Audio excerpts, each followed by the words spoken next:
Okay, looks like we're good now. We should be good to go again. I apologize. Thank you. All right, thank you. Good afternoon, Mr. Diggins. Go ahead and let's see what you got. Okay, thank you. I'm not sure exactly the format, so I'll just kind of follow normal zoning and council meeting kind of format. My name is Chris Diggins. I'm with Fisher and Fritchell. Many of you probably recall me from previous projects that we've performed in the city, including the Villages at Brightleaf. The Villages at Brightleaf is closed out. It's fully occupied by residents who love living in the city. We've always had an interest in the adjoining property to Brightleaf. There's, as Joe mentioned, the 8.5 acres that have been there at the corner of Taylor as it rounds around the bend there and heads back over to 109. And so we had contacted St. Luke's about that property back during the development days of Brightleaf.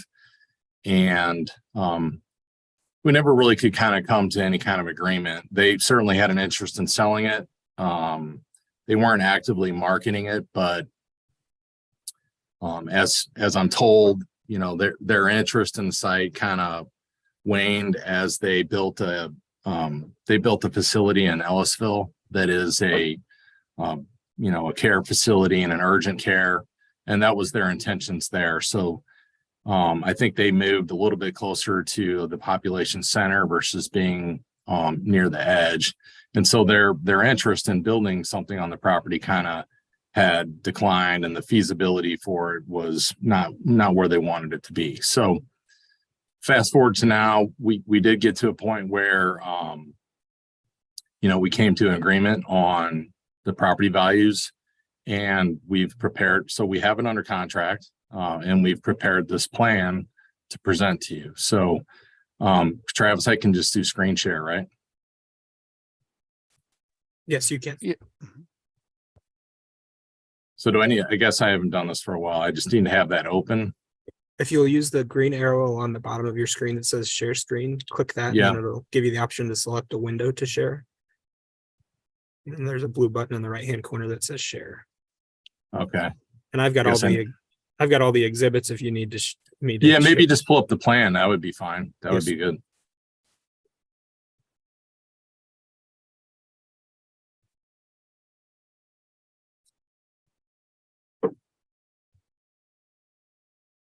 Great. So as Joe mentioned, it's 4 lots. I guess they're all sort of, I'm not sure the title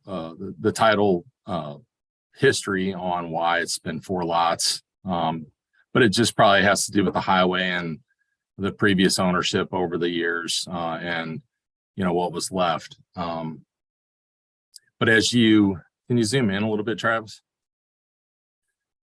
As you look at it, it's definitely, very triangular. There's a lot of symmetry to it. It generally is level all along the front upper portion where you have sort of the block of houses, and then it begins to fall down towards the basin, which is at the corner of 100 and 109.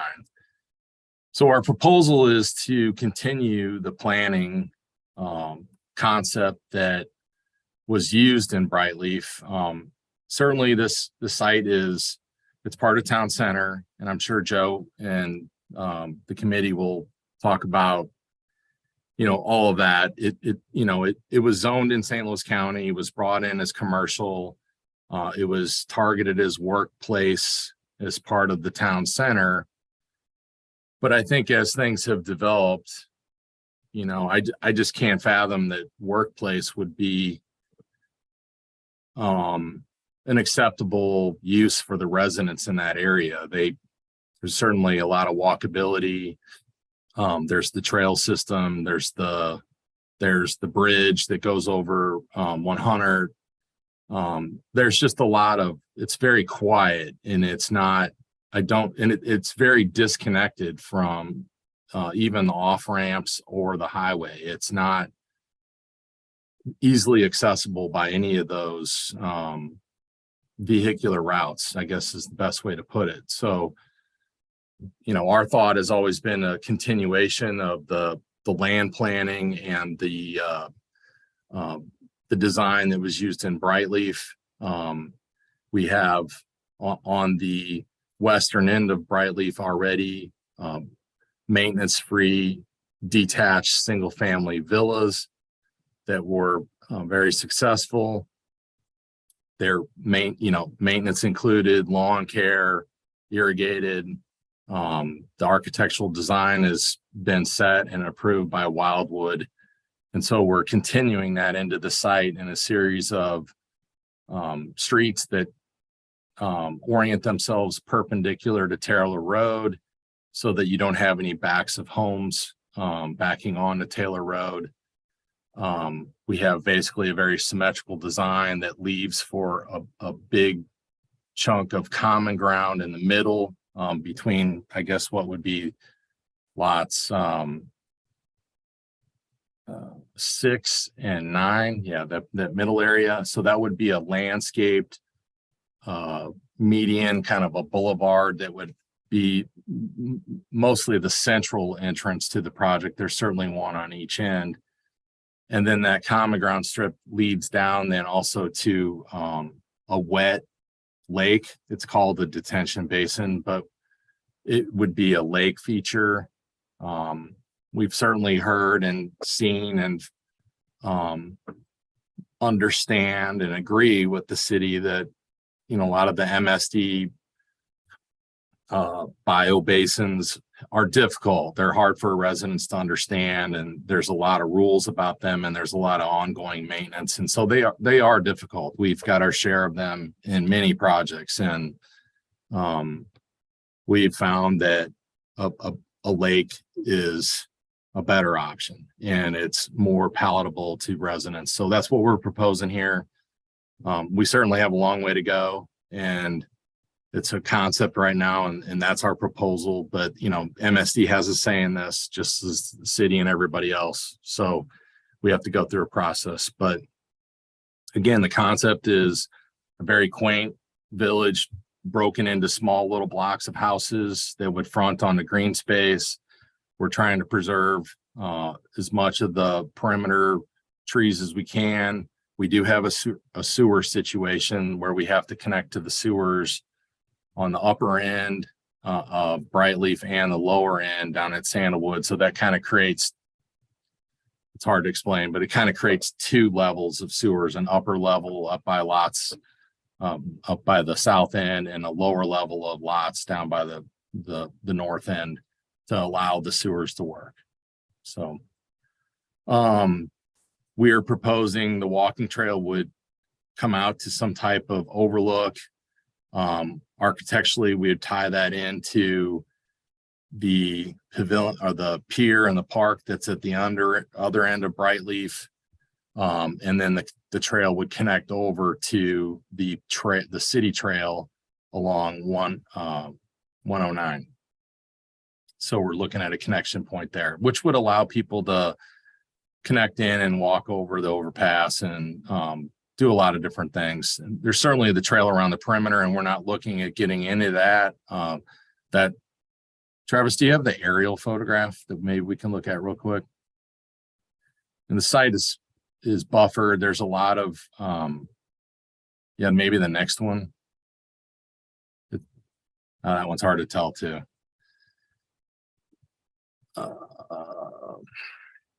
That's all right.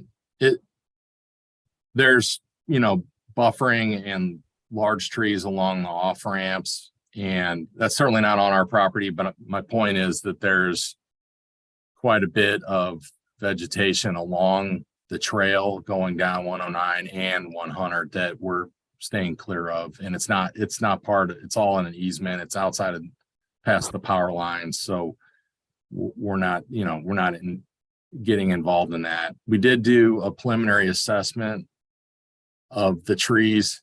Actually, go back one there. You can just go back one slide. Travis. The site at one point really, it's really I'm sorry, go to the next one where it shows the trees. You know, because it was part of the highway system, the upper portion of the site has mostly scrub and small trees. We did have Loomis come out and look at it. You can kind of see it in that image right there. It's kind of filled in over time with honeysuckle and a lot of junk that's just kind of filled in the upper portion of the site. And so as we go through the process, we'll certainly do all the tree study and the tree stand delineation, all of those things. But at one point in this, you can look back in the aerial photography history in St. Louis County, and at one point this site not too long ago, 30, 35 years, had 0 trees on it. So that's not to say anything. I'm not trying to set anything up there. I'm just saying that it's relatively new, small stuff that's on the site. Maybe going back now to the plan, Travis.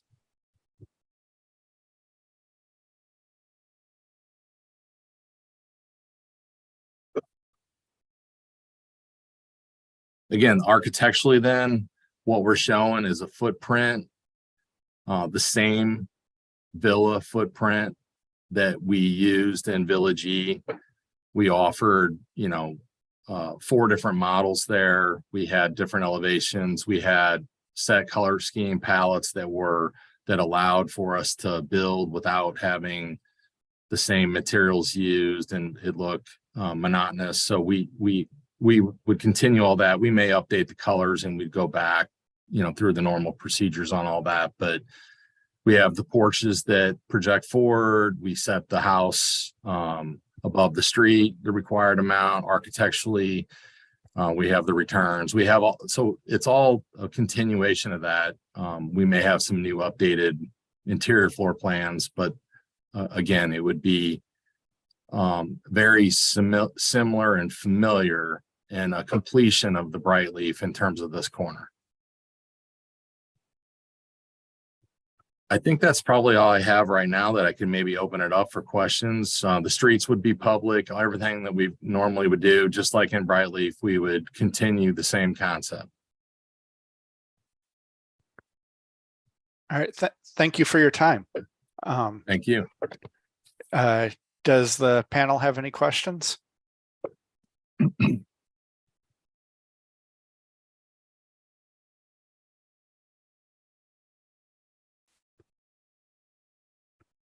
Councilmember McCutcheon? You're muted. I'm one of the underserved areas.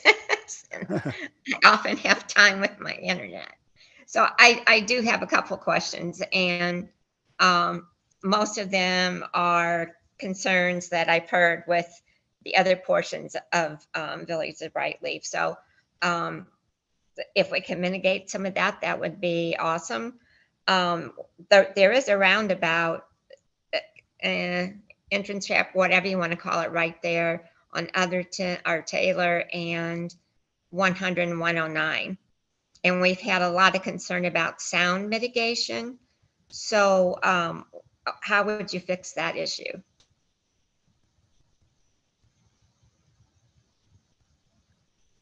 You may need to describe the issue a little more for me. So you're saying that there's sound from the roundabout, or There's sound vehicles? from the traffic as they come in and go around the roundabout to go straight out 109. It's kind of like an entrance ramp, but it's also similar to roundabout. Joe may be able to Yeah, I help think here with appropriate terms, but not to cut Joe off, but I mean, I guess, if there's, there's certainly probably restrictions about what you can do and can't do along the highway, so, I would have to know kind of maybe more of the details to what the sound is, the impacts of the sound may be, yeah.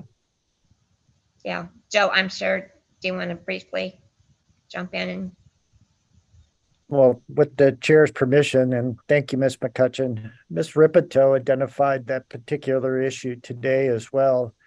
Mr. DeGents, we had a outside consultant, a sound expert come in, and some of the levels of sound, the decibel levels along that portion of Route 100 and Route 109 exceed 70. And that's an area that was identified as problematic. So what we'll do, Mr. DeGents, we'll provide you that study so you can see what we're looking at, and you can kind of address it then if you proceed forward. Are you saying that it exceeds 70 on the property that we're developing, or it exceeds 70 at the roundabout? It actually enters onto the properties that form your tract of land. And there's graphics associated with the sound study, and it goes from a range of green, which is less decibel level, less noise, to a dark or pitch black. And that is the area around the corridor itself. So we'll provide that to you so you can take a look at it. What prompted the study? And I mean, to what extent is it the study and is there, I guess what I'm asking is that we're the owner under contract, but certainly there's an owner of the property. And if you're saying that there's some type of impact that impacts their property that provides a limitation on it, what is the limitation that it provides according to the city?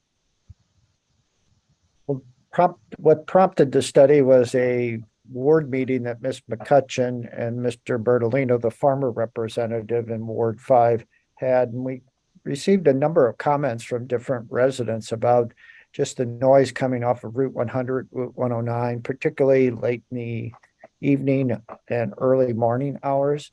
And so to kind of mitigate that, we wanted to understand those levels, and that's why we engaged a consultant. It's not to say that the impact is across the entirety of the site. It grades down from, let's say, west to east, but it's certainly something that's been identified. And as a builder to a seller, we want to make sure that you understand that. And if there's things you can do, we certainly be willing to listen. Were there recommendations in the report? Yes, and that's part of it. And again, we'll provide you that report so you can see it. Some of them are very practical. Some of them are not very practical. Okay. Yeah. I mean, I guess it really depends on the report and what it says. And I know sound is, it's harder to deal with, there's certain things you can do and they work to some extent. And there are other things that, are very costly and they really result in hardly any change. So. right, the author had a list of the types that you just spoke about. There are several different ways to mitigate the sound, and so it's been a real issue. It's also an issue in Ward 1 by the interest of the community park as well. It's not just 5,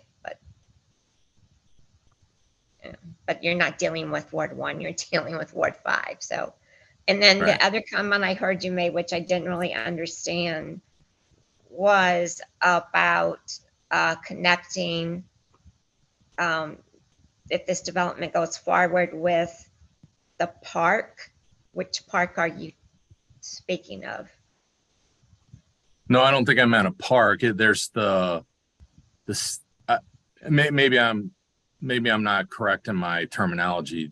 There's the trail that's along 100 and 109. It's already there, and it's either in right of way or it's in city-owned public space, or I'm not sure exactly. We haven't gotten to that level of detail yet, but we're proposing a connection at the overpass that goes over 109.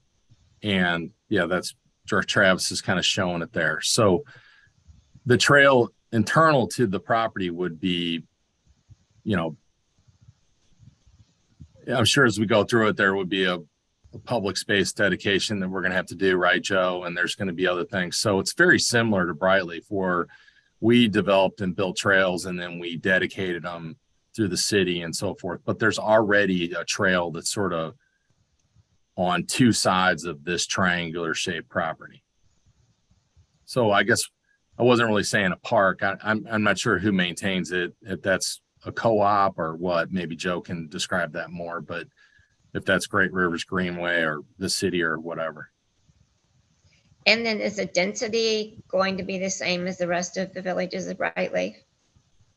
I don't have all the density numbers, but I would say it's probably equal or less. I mean, I think right now the density that's approved that are, you know, it's commercial, right? So, and even if you went to work or into neighborhood general, that allows like 11 units per acre, and we're certainly under that. So I would say that the density is much lower than what town center could allow for, and it is probably lower than most of the recent projects that you've been looking at. And how does it compare to the rest of the villages of Brightleaf? Well, it's very comparable to the villages of Brightleaf that's on the western end, where it's adjoining. If you look at villages of Brightleaf, if you recall, Ms. McCutcheon, that we had sort of two sections of it. The far eastern section was sort of more like neighborhood edge, and we did more traditional single family that kind of ended in the cul-de-sacs, and they were the larger lots. And then as we went past the roundabout and got towards the west, that's where we did more of the new urban kind of neighborhood design with the alleys and the more rectangular type streets, where we had the ability to do it from a grading and a site standpoint. So this proposal mirrors that planning and is less like the far eastern side, where you had more of the traditional sort of subdivision layout with the streets and the dead ends and the cul-de-sacs. So density wise, it's very similar and would have a very and it would seem seamless in terms of its architectural and planning. Okay, thank you. Mayor Boland? Thank you, Mr. Chairman. I did have just a couple of things I wanted to mention, but before I do that, I wanted to see if Councilmember Marshall wanted to speak first, if he had anything he wanted to say. No, thank you. My only question was, and I think you addressed a little bit of that, all of those utility lines have been moved back into that property this last year. It kind of looks like they might be right on top of some of those houses. Have you looked at the new power lines going through there? We're in the process of getting any type of survey and title work, any easements, but the St. Luke's assures us that they didn't really grant any new easements. So whatever they did, they worked within the current easement, which we've accounted for. But, it's a good point, and it's something we always double check after we do the survey and the field work and so forth. Great, thank you. Yep.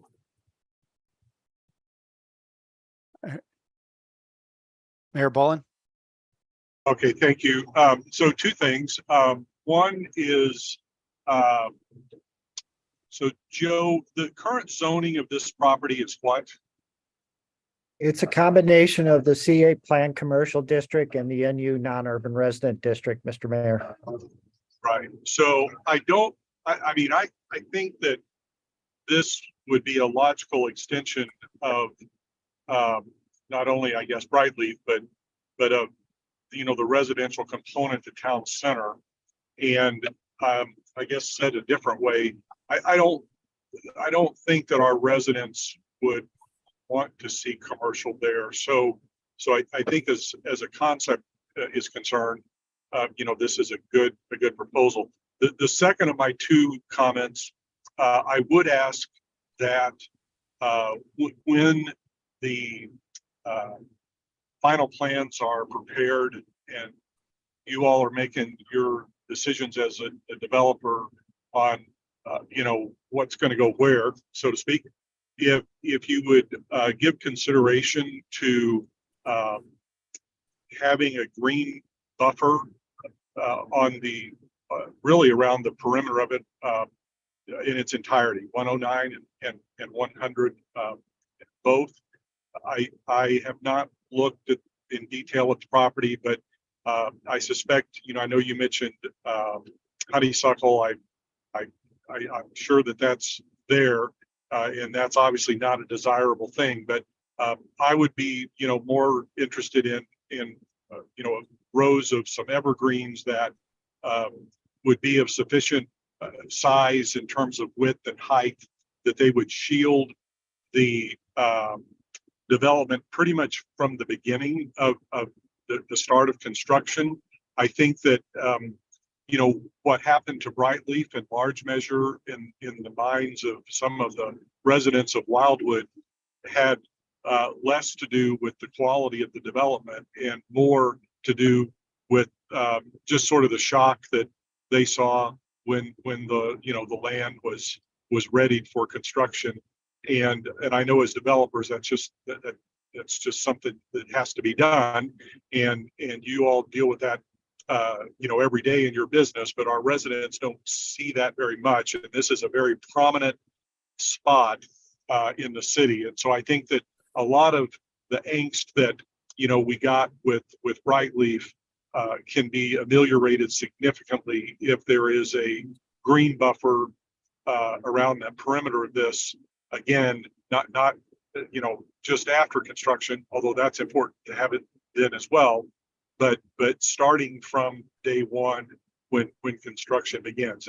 And I don't know, I'm not looking at a bunch of costs for you, but I don't know what that means in terms of eradicating the lower growing undesirable honeysuckle and replacing it. But I would ask that you see what you could do about that. I think it would bode well for every one of us in this equation, yourself included, if you were able to do that. So those are my two comments, and thanks for bringing the proposal forward. Thank you.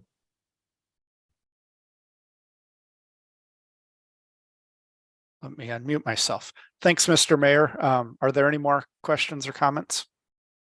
Mr. Chair, excuse me, Mr. Brost is in attendance now as an attendee. If you don't mind giving me a moment to get him into the panelists, if you'd like to comment. Okay.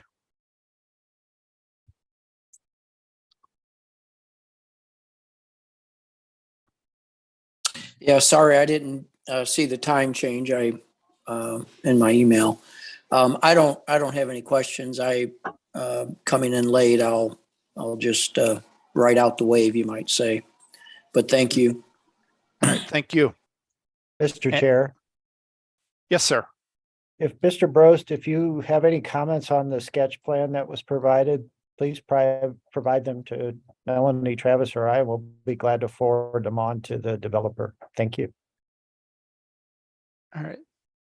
And I'll just comment that I like what I'm seeing with this plan. I like how you connected it to the trail and then extended the trail through the subdivision to Taylor. One comment I did have is, would there be any plans for widening Taylor at all with this? Or I guess, is that depending on what the city says? I would defer to Joe, I guess, maybe initially on the comment on that. Okay. Thank you, Mr. Diggins. Mr. Chair, we would expect the developer to mirror the improvement level that was required on the east side of Taylor Road extension to the west side, therefore providing 2 drivable lanes, pedestrian facilities, etc. Okay. Mayor Bullen, did you have another question? Well, I was just going to mention as a practical matter, so the purpose of this committee is to, look at these plans at the inception of them and to give the developer, one of 3 indications.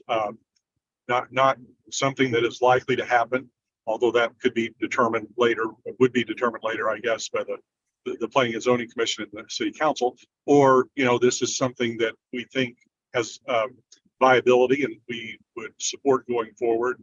Or number three, we would support it with some conditions. And so before we close, I just think it would be helpful if we, have a informal poll, so to speak, so that the developer has guidance. I know we've heard from the chairman, they've heard from me, and I think,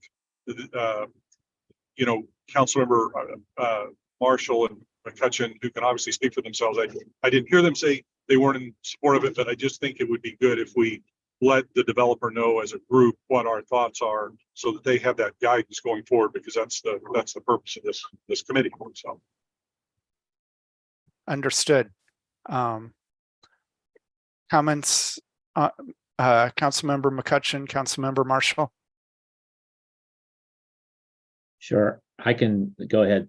I actually think it's better than any commercial options that you could go to the neighborhood with. So I think if in the continuation of what you have, as long as it's not greater, and it would certainly fix that side of it's an interesting piece of property. So kind of anxious to see when you get into the work of it, what it would look like. But I actually think it would be much more acceptable than going in saying we're putting in a convenience store there. So. Yeah, I can vouch for that. The residents were always concerned about that piece of property. They certainly didn't want residential upstairs, commercial downstairs. They weren't too certain about apartments or condos either. I think you're on your way to getting a good concept, but I think there should be some conditions that we spoke about, and then I'm sure others, as we get a better look at the plan, may come forward as well.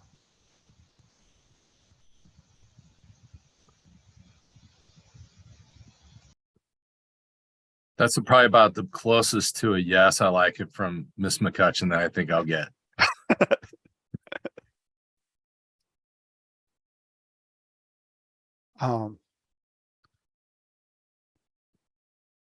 Yeah, I do agree with what Mr. Marshall said, Councilmember Marshall said. I mean, I'm getting hesitant about turning all of our commercial plans into residential, but I don't see what good commercial would ever go in here. And I think it would sit vacant for the next 50 years if we left it commercial. So yeah, I would support residential right here. I guess go ahead. I'm sorry. As a comment, that it's not just a dilemma that is specific to this site or town center or anything. I mean, we as a building company and as a developer, we have converted a number of sites that have been sitting for a long, long time as commercial, and we've turned them into townhomes or a villa concept, and because the nature of bricks and mortar has changed a lot with online and everything else, and for sure. And so it just as a general comment, it's certainly something that I'm sure you're aware of this, but yeah, it's not just isolated to a town center or in any particular city, Mm-hmm. Yeah.